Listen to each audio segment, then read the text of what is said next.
fruition within the corresponding chapters. Okay? Basically, from the beginning of the seventh bowl, we are no longer basically, trying to think how to word this. We're no longer reading John's prophecy. We're reading John writing Daniel's prophecy. That makes sense? From the seventh bowl on, well, the seven bowl judgments is what Daniel was told to seal. And what we're looking at as we read the seven bowl judgments is John writing that which was sealed. Let's make a little more sense when we get to the end. Did it again. But in the days of the voice of the seventh angel will be the seventh trumpet. When he shall begin to sound, the mystery of God should be finished. And he hath declared to his servants, as he hath declared to his servants the prophets. So it talks about there, the mystery. Or a mystery. Because up to this point, it was a mystery. Until it was revealed, things were revealed to John. There were a great many mysteries, but there at least one that was a mystery that no one even knew of because it was sealed. So it really was a revelation when John was given this vision.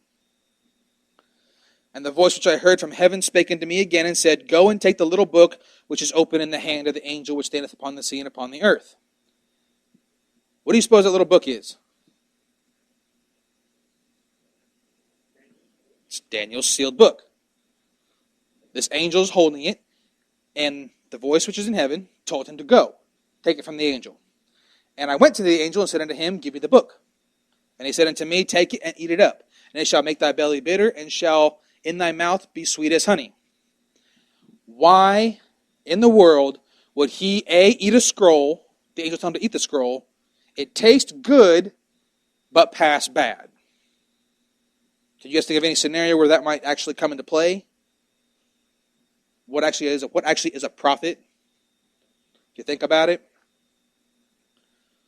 What is a prophet's job? It is to prophesy, yes. But a prophet's job is not to stand before a people and say, confess or go to hell.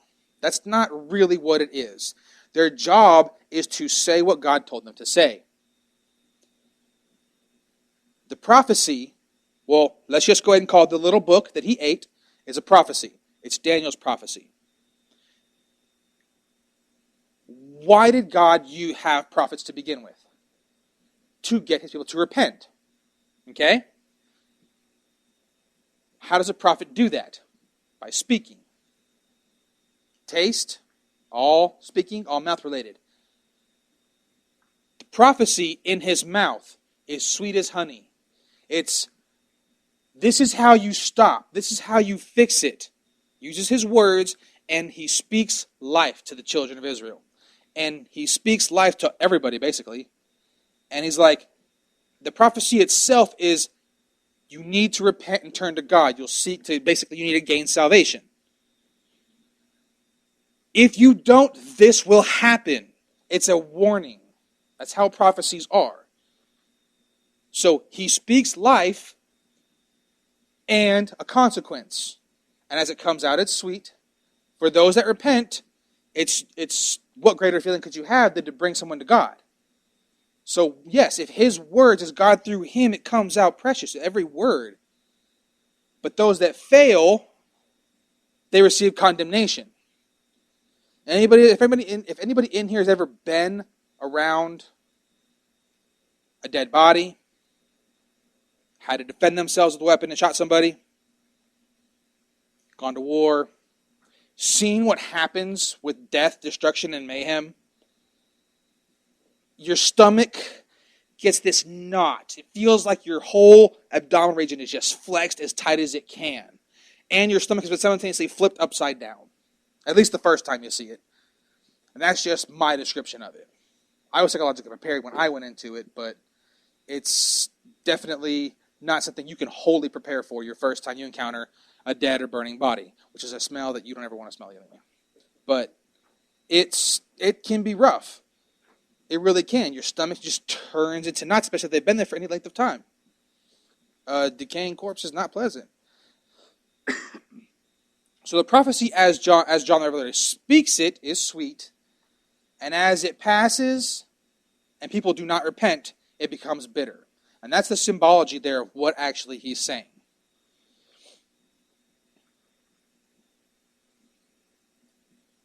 And verse 10, I took the little book out of the angel's hand and ate it up, and it was in my mouth sweet as honey, and as soon as I had eaten it, my belly was bitter. Verse 11, and he said unto me, thou must prophesy again before many peoples and nations and tongues and kings. Now the way the King James phrases this is it can be quite misleading. Or it can almost downplays this last verse here. Verse 11, and I was told, you must again prophesy about many peoples and nations and tongues and languages and kingdoms. Now that he's eaten it, he has the prophecy of Daniel in his mouth. He has to take it and speak. And that's where we come to the point where that's basically how he came to the conclusion that what he ate was not only the book of Daniel, but it was a prophecy. Because until he had consumed the prophecy, he could not speak it. And the prophecy was basically it was what Daniel wrote and had sealed. Even though John never received that, he received it in heaven. Which also goes to add on to the whole, was John physically in heaven? Or was it merely just a dream? And there are times throughout this, it's referred to as a vision. But I think to some aspect, it was more John stepped out of time, his spirit left his body, he stepped out of time, and for all intents and purposes, his soul experienced the entire vision. I don't believe it was just a vision he had while he slept. Okay? And this is just one of the things that kind of helps me draw to that same conclusion, There was on some level a physical and spiritual manifestation of this book that his soul consumed on either a physical or spiritual level, however you want to look at it. So there was something to this. It wasn't just a dream he had. Because what you do in a dream, you might receive knowledge from it, but it doesn't actually affect your physical or your soul directly. It's merely just images. It's just like anything you would see with your eyes, It's just an unconscious seeing with your eyes. So I really do believe that John's soul at least left his body. And that doesn't have to take but a second of Earth's time. Because once you leave this time, you're not subject to time anymore. And that... Huh? That's likely to keep his flesh from corrupting his body, his soul. That's quite possible. That actually makes a whole lot of sense too.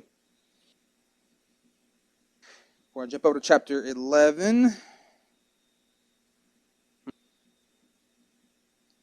All right, before we continue on with Revelation 11, I want us to jump over to Daniel 12 once again. I'm sorry, I forgot to have you guys mark that. And I'm going to look at Daniel 12, 5 through 11.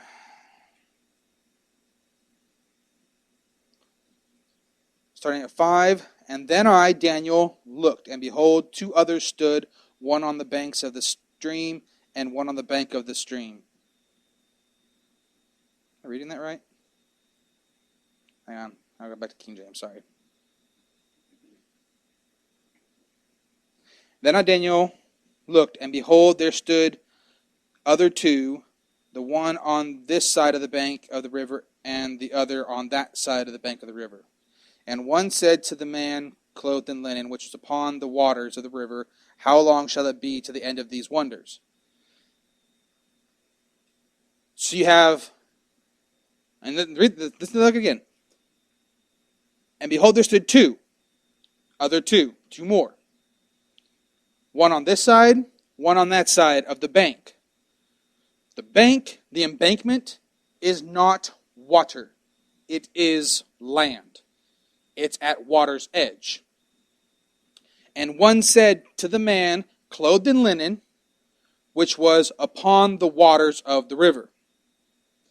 How could you be upon the waters? If you are in the water, then you are wet. this man dressed in linen is upon the water. Obviously, this man is not a human.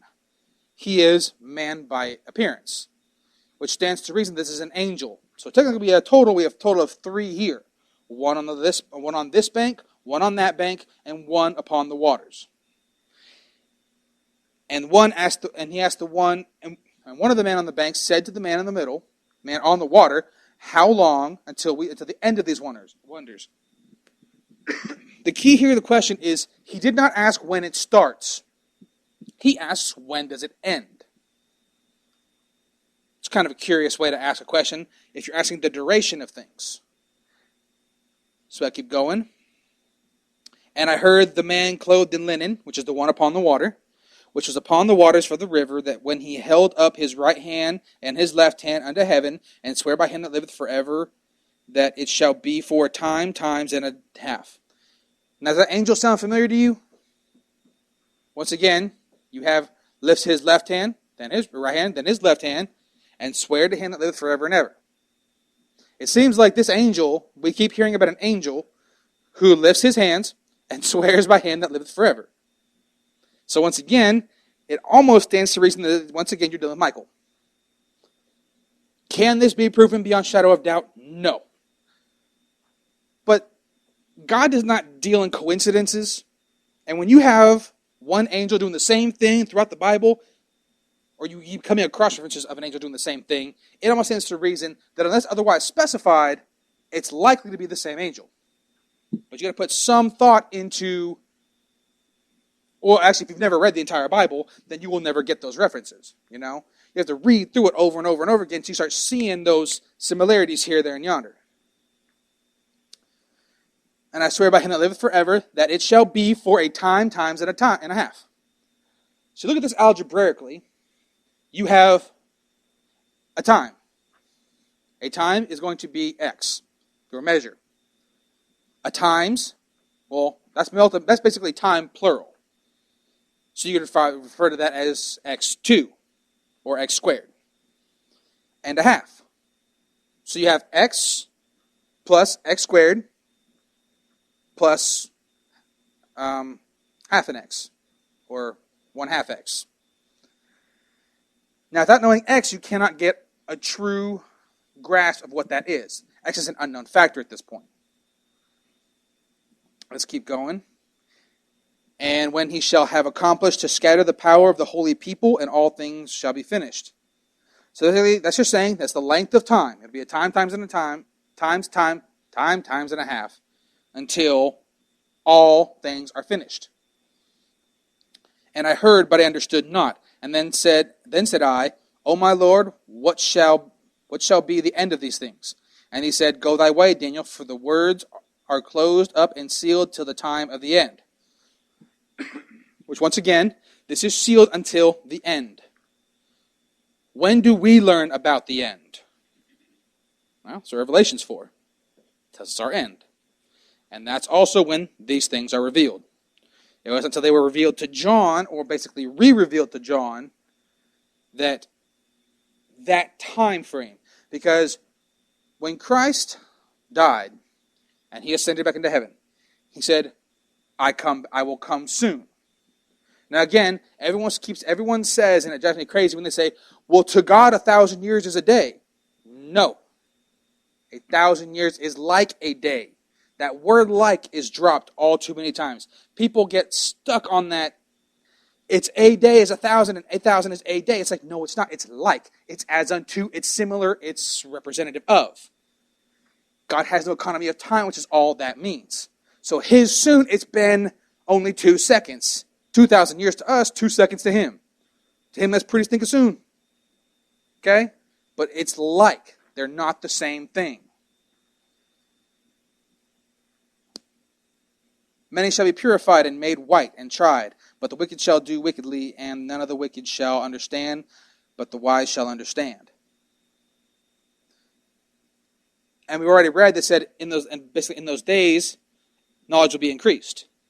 Because if you think about it, back in the early, let's say 1948, okay, you had your eschatologists. And they were teaching a very, very, very different